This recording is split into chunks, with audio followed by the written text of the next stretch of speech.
Շրջափակման օրերի դժվարություններն օրստորե ավելի մեծ խոչընդոտներ են ստեղծում Ստեփանակերտում գործող հատուկ խնամքի ևս մեկ հաստատությունում։ Վերականգնողական բուժօգնություն ցուցաբերող կենտրոնն այսպիսի դժվարություն չէ, որ տեսել է ստեղծման օրերից։ Արցախյան առաջին պատերազմից հետո բազմաթիվ խնդիրներ է հաղթահարել միայն թե պատշաճ բուժօգնություն ցուցաբերվի վիրավորներին ու հաշմանդամներին, որպեսզի կարողանան կանգնել նրանց կողքին, այնպես որ այս անգամ էլ կդիմանան, թեպետ ինքնուրույն ունեցած ռեսուրսներով արդեն դժվար է։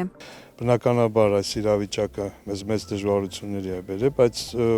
ուրախ ենք, որ Կարմիր խաչի աջակցությունը մեր համար շատ հիմնավոր է դառնում եւ բարենային մեր ապահովությունը տվյալ պահին ապահովված է եւ կարծում առաջիկա շաբաթները կլինի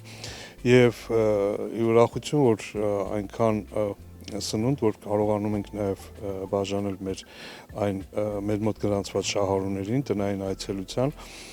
կարծում եմ, որ բոլորին, ովքեր որ գրանցված են, առաջիկա հունվար ամսին բոլորին հնարավորություն կունենանք բաժանել։ Սնունդ, դեղորայք, տաք վերմակներ, տակդիրներ, Կարմիր խաչի հատկացրած մարդասիրական օգնության հասցեատերերն են շրջաներում եւ մայրաքաղաքում բնակվող տնային սպասարկում ստացող շուրջ 300 շահառու։ Առաջին այցելությունը Սարգսյանների տուն էր, որտեղ 2 հաշմանդամ շահառու ունեն։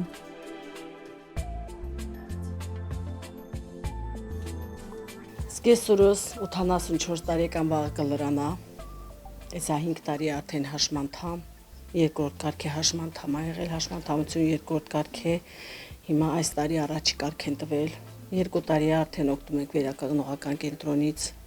իրանք օգտվում են տակդիրների հարցով, շնորհակալություն, դա մեծ օգնություն է մեր ընտանիքի համար։ Ամուսիններով հաշմանդամ են, խնամք ու հոգացության կարիք ունեն ամեն ժամ։ Հարսը Կարինեն, ով նրանց է խնամում, աշխատելու հնարավորություն չունի։ Բացի իրենից ունեմ նաև առաջի կարգի մի այլ հաշմանդամ, կեսրայրս կույրը արդեն հեսա 3 տարի չի տեսնում, ինքնուրույն քայլել չի կարողանում։ Մեկիկներս ենք անում ամեն ինչը։ Տանը նաև երկրորդ կարգի հաշմանդամ ունեմ,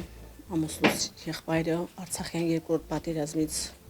երկրորդ կարգի հաշմանդամ։ Վերականգնողական կենտրոնի բուժաշխատողների այցն անչափ սպասված է, մանավանդ այս դժվար օրերին, երբ սնունդ ու տակդիր հաշմանդամների համար անհնար է հայթայթել։ Ավելորդ է մեկնաբանել տիկին Կարինեի լավատեսությունը, երբ հաշմանդամների խնամելու հոգսերի միջից հաղթահարելու հույսն է տեսնում։ Դե ոչինչ, մենք հայերս ի վիճակի ենք ամեն դժվարության, այլ այս դժվարությունը կհաղթահարենք, միայն թե Արցախ աշխարհում խաղաղություն լինի։ Խանութներից ինչ կարողացել եմ գնել եմ, բանջարեղենի, մրգեղենի հարցում, դե ինչպես բոլորը այնպես է մենք, ոչինչ, այս մի դժվարությանը կդիմանանք, մենք ուժեղ ենք կդիմանանք։ Շնորհակալություն վերականգնողական կենտրոնին, նման նախաձեռնության համար, ես շատ ուրախ եմ, որ նման մարդիկ կարողանում են մարդկանց կողքին ամենադժվարին պահին էլ հայտնվել, նախաձեռնողներ շատ լինեն, մեր ազգին հարկավոր են իսկականից, մեր սննդով էլ օգնել են, մի անգամ էլ են, առաջի անգամ որ այցելել են։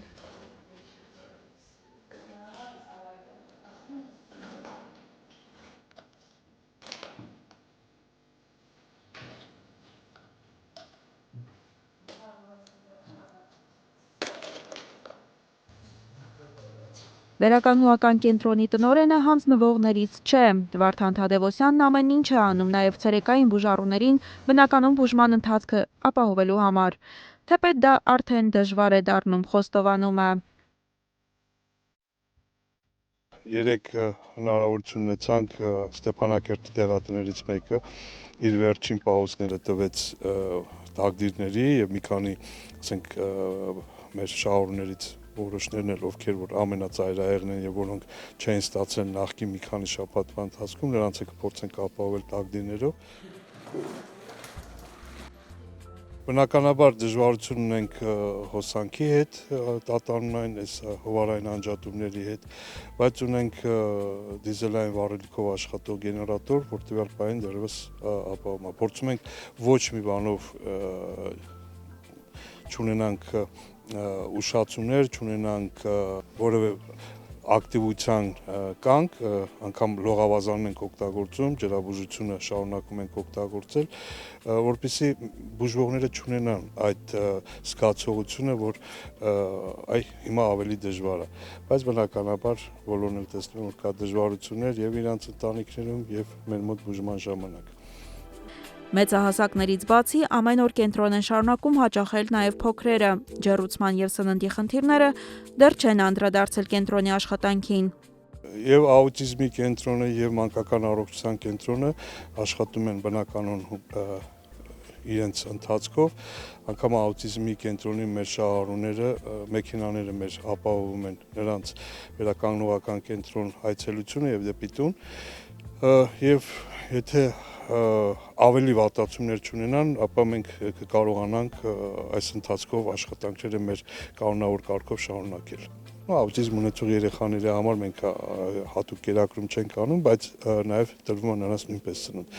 Բայց մանկական առողջության կենտրոնի եւ ստացիոնար բուժողները, ինչպես եւ նախկինում 3 անգամյա սնունդ են ստանում։ Այս կենտրոնի բուժանձնակազմը ձգտում է անել ամեն հնարավորը, որպեսզի շահառու հաշմանդամները, որոնց շարքերում նաև պատերազմում վիրավորված զինվորներն են, շատ չնեղվեն եղած դժվարություններից, թեպետ բոլորի հայացքում էլ ակնհայտ երևում են անորոշությունն ու սպասումը։ Կյանքի փորձություններով անցած մեր հայրենակիցները սա էլ կհաղթարեն։ Մնում է իրար թևութիկուն կանգնենք, լինենք ամուր նաև կամքով, հույսով, որ ամեն ինչ լավ կլինի։ Ընդհանրապես վերականգնողական կենտրոնը ունի 20 ստացիոնար հիվանդների հնարավորություն եւ 22 մանկական առողջության երեխաների եւ 24 աուտիզմ եւ գլոբալ հապաղում ունեցող երեխաների համար։ Հիմնականում գիշերակացով են լինում եւ ունենք մեծ քանակի շահառուներ, որոնք ամբուլատոր են, բնականաբար նրանք սնունդ չեն ստանում։ Շրջաններին մենք կփորձենք նույնպես այցելությունները շարունակել կապված այս սառցային եղանակի, բայց շատ շահառուներ իրենք են գալիս եւ իրենց տակդիրները կամ սնունդը ստանալու մենք կփորձենք հնարավորինս ապահովել եւ այցելությունը շարունակել տալ։ Բնականաբար բոլորը հասկանում են, որ կա դիզելային եւ բենզինի պակասորդ եւ չեն կարող նույն հաճախականությամբ այցելել նախկինում ենք արել։